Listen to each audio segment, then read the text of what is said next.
കർത്താവിൻ്റെ അതിപരിശുദ്ധമായ നാമത്തിന് മഹത്വം ഉണ്ടാകട്ടെ. ഈ നല്ല സമയത്തിനായി കർത്താവിന് സ്തോത്രം ചെയ്യും.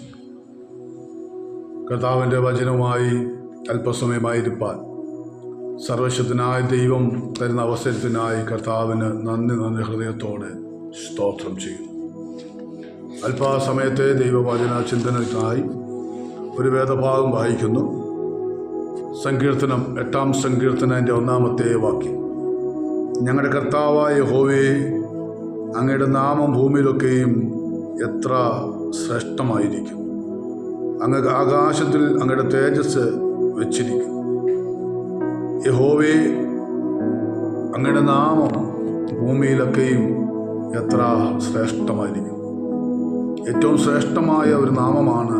ഭൂമിയിലുള്ള പല നാമങ്ങളുണ്ടെങ്കിലും ആ നാമങ്ങളൊക്കെ വെച്ച് ഏറ്റവും ശ്രേഷ്ഠമായ ഒരു നാമം കർത്താവായ യേശുക്രിസ്തുവിൻ്റെ നാമമാണ്.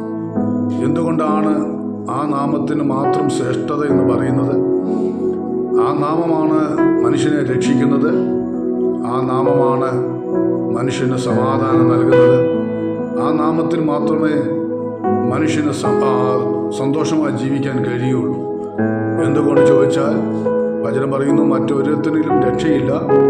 നാം രക്ഷിക്കപ്പെടുവാൻ ആകാശത്തിൻ്റെ കീഴിൽ മനുഷ്യരുടെ ഇടയിൽ നൽകപ്പെട്ട ഒരേ ഒരു നാമം കർത്താവായ യേശുക്രിസ്തുവിൻ്റെ നാമമാണ്. ദൈവത്തിൻ്റെ നാമം അത് ഏറ്റവും വിലയേറിയതും ഏറ്റവും ഭയപ്പെടുവാൻ യോഗ്യമായ ഒരു നാമമാണ്. ശ്രേഷ്ഠമായ നാമമാണ്. സകലത്തിൻ്റെയും സൃഷ്ടിതാവായ ദൈവത്തെ അറിയുവാൻ നമുക്ക് ഭാഗ്യം ലഭിച്ചത് തന്നെയാണ് ഏറ്റവും വലിയ അനുഗ്രഹം എന്ന് പറയുന്നത്. ഇവിടെ പറയുകയാണ്, യഹോവേ, അങ്ങയുടെ നാമം ഭൂമിയിലൊക്കെയും എത്ര ശ്രേഷ്ഠമായിരിക്കും. ഇതൊരു മശികായ സങ്കീർത്തനമാണ്. ഈ സങ്കീർത്തനത്തിൽ യഹോവേ എന്ന വാക്ക് ഉപയോഗിച്ചിരിക്കുന്നത് അതിൻ്റെ എബ്രായ വാക്ക് അഡോണായി എന്ന വാക്ക്. അഡോണായി എന്ന വാക്കിന് 5 അർത്ഥങ്ങൾ തിരുവനന്തപുരത്ത് കാണാൻ കഴിയും. അഡോണായി, അതിന് അർത്ഥം നമ്മൾ മനസ്സിലാക്കിയിരിക്കുന്ന അർത്ഥം യജമാനൻ എന്ന വാക്കാണ്. യജമാനൻ. സാറ തൻ്റെ ഭർത്താവായ അബ്രഹാമിനെ യജമാനൻ എന്ന് വിളിച്ചു. യജമാനൻ. എന്നാൽ ആ അർത്ഥം കൂടാതെ മറ്റ് ചില അർത്ഥങ്ങൾ ഈ അഡോണായി എന്ന വാക്കിനുണ്ട്. 5 അർത്ഥം. മനുഷ്യനോട് ബന്ധത്തിൽ അഡോണായി എന്ന വാക്ക് 156 പ്രാവശ്യം ഉപയോഗിക്കുമ്പോൾ ദൈവത്തോടുള്ള ബന്ധത്തിൽ 181 പ്രാവശ്യം ഉപയോഗിച്ചിട്ടുണ്ട്. യജമാനൻ എന്ന പദം തന്നെ 74 പ്രാവശ്യം നമുക്ക് കാണാൻ കഴിയുന്നുണ്ട്. പത്രോസിന്റെ ലേഖനത്തിലാണ്, 1 പത്രോസ് ലേഖനം 3-ാം അധ്യായത്തിലാണ് 6-ാമത്തെ വാക്യം വായിക്കുമ്പോൾ അവിടെയാണ് കാണാൻ കഴിയുന്നത്, അബ്രഹാമിനെ സാറ യജമാനൻ എന്ന് വിളിച്ച് അവൻ കീഴടങ്ങിയിരുന്നു എന്ന് നമുക്ക് അവിടെ കാണാൻ കഴിയും. അപ്പൊ യജമാനൻ എന്ന വാക്കിന് 1-ാമത്തെ അർത്ഥം ഇതാണ്, യഹോവ നമ്മുടെ പരമ അധികാരി എന്നാണ്. യഹോവ നമ്മുടെ പരമ അധികാരി. 5 അർത്ഥങ്ങളിൽ ഒരർത്ഥമാണ് യഹോവ നമ്മുടെ പരമ അധികാരി. എന്താ പരമ അധികാരി? ആ വാക്ക് തന്നെ കൊണ്ട് ഉദ്ദേശിക്കുന്നത് എന്താണെന്ന് ചോദിച്ചാൽ, ഏറ്റവും ഉയർന്ന ടോപ്പിൽ നിൽക്കുന്ന, അതിൻ്റെ മുകളിൽ പറയാൻ മറ്റൊരാളില്ലാത്ത നിലയിൽ ഏറ്റവും ഉന്നതി നിൽക്കുന്ന ഒരാളിനെ വിളിക്കുന്ന പേരാണ് പരമ അധ്യക്ഷൻ, പരമാധികാരി എന്നൊക്കെ. തലക്കെട്ട് ആയിട്ടല്ലെങ്കിൽ ഏറ്റവും തലപ്പത്ത് നിൽക്കുന്ന ആളിനെ നമ്മൾ പരമാധികാരി എന്ന് വിളിക്കാറുണ്ട്. രാഷ്ട്രത്തലവൻ, രാഷ്ട്രപിതാവ് എന്നൊക്കെ പറയുമ്പോൾ രാഷ്ട്രത്തിൻ്റെ ഏറ്റവും ഉന്നതി നിൽക്കുന്ന ഒരു മനുഷ്യനെന്നാണ്. അതാണ് പരമാധികാരി എന്ന് പറയുന്നത്. സകലത്തിലെയും അധികാരമുള്ള ഒരേ ഒരുവനേ ഉള്ളൂ. ഈ ലോകത്തിൽ മുഴുവനും ഉള്ള അധികാരങ്ങളെക്കാൾ ഏറ്റവും ഉന്നതി നിൽക്കുന്ന അധികാരമുള്ള ഒരേ ഒരുവൻ മാത്രം സർവശക്തനായ ദൈവമാണ്. ആ ദൈവത്തിന് എന്തെല്ലാം അധികാരങ്ങളുണ്ട് എന്ന് ദൈവവചനം നമ്മൾ പഠിക്കുമ്പോൾ കാണാൻ കഴിയുന്നുണ്ട്. 1-ാമത്തെ അധികാരം, നമ്മുടെ കർത്താവ് പ്രകൃതിയുടെ മേൽ അധികാരമുള്ളവനാണ്. പ്രകൃതിയുടെ മേൽ യേശു കർത്താവ് ഈ ഭൂമിയിലായിരുന്നപ്പോൾ താൻ യാത്ര ചെയ്ത യാത്രയിൽ ഒത്തിരി പ്രതിസന്ധികൾ ഉണ്ടായിട്ടുണ്ട്. തൻ്റെ ജീവിതയാത്രയിൽ പടകിൽ കയറിയുള്ള യാത്രയുണ്ട്. ശിഷ്യന്മാരെ തിരഞ്ഞെടുത്ത് അക്കരയ്ക്ക് പോകുമ്പോൾ, അക്കരയ്ക്ക് പോകാനൊക്കെ ആയിട്ട് ശിഷ്യന്മാരോട് പറയുമ്പോൾ, ആ യാത്രയിൽ എന്നും പോകുന്ന പോലെയുള്ള യാത്രകൾ ചില സമയങ്ങളിലൊക്കെ പ്രതിസന്ധികൾ നിറഞ്ഞ യാത്രകളുണ്ട്. ലൂക്കോസിന്റെ സുവിശേഷവും മർക്കോസിന്റെ സുവിശേഷവും ഒക്കെ പഠിക്കുമ്പോൾ, മർക്കോസിന്റെ സുവിശേഷം 4-ാം അധ്യായം 39 മുതൽ വായിച്ചാൽ കർത്താവ് പറഞ്ഞു നമുക്ക് അക്കരയ്ക്ക് പോകാം എന്ന് പറയുമ്പോൾ, അക്കരയ്ക്ക് പോകാൻ ശിഷ്യൻ ഗണങ്ങൾ യാത്രയായി അക്കരയ്ക്ക് പോകുന്ന സമയം അവര് പ്രതീക്ഷിക്കാത്ത പ്രതിസന്ധികൾ അവർ ജീവിതത്തിൽ കടന്നു വരാനിടയായി. യേശു കർത്താവിന് മുൻകൂട്ടി അറിയാൻ ഈ പടകിൽ പ്രതീക്ഷിക്കാത്ത ചില സംഭവിക്കാൻ പോകുക. ജീവിത പടകിൽ പ്രതീക്ഷിക്കാത്ത ചില സംഭവിക്കുമ്പോൾ ഓർത്തോണം, ദൈവം അറിയാതെ അല്ല, ദൈവം അറിഞ്ഞിട്ടാണ് ചില പ്രതിസന്ധികൾ വരുന്നത്. ദൈവം അറിയാതെ നമ്മുടെ ജീവിതത്തിൽ ഒന്നും സംഭവിക്കുന്നില്ല.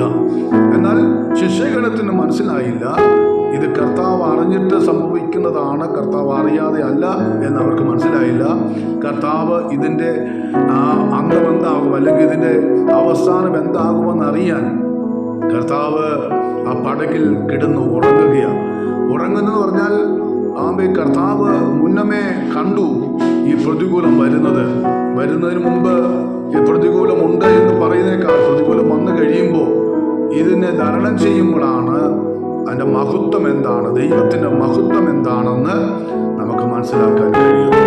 പ്രിയരെ, ഏത് പ്രതിസന്ധി വന്നാലും ആ പ്രതിസന്ധിയുടെ നടുവിൽ തളരാതെ നിൽക്കണമെങ്കിൽ പ്രതികൂലത്തെ തരണം ചെയ്യുവാൻ കഴിവുള്ള ഒരുവൻ നമ്മുടെ കൂടെ ഉണ്ടായിരിക്കണം.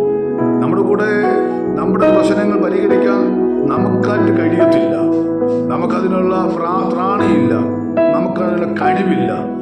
എന്നാൽ നമ്മെ പ്രാപ്തനാക്കുന്ന ഒരുവൻ നമ്മുടെ കൂടെ ഉണ്ടെന്നുള്ള ഉറപ്പ് ജീവിതത്തിലുണ്ടെങ്കിൽ ഏത് പ്രതിസന്ധികൾ വന്നാലും നമ്മെ സഹായിപ്പാൻ നമ്മുടെ കർത്താവ് മതിയായ ദൈവമാണ്.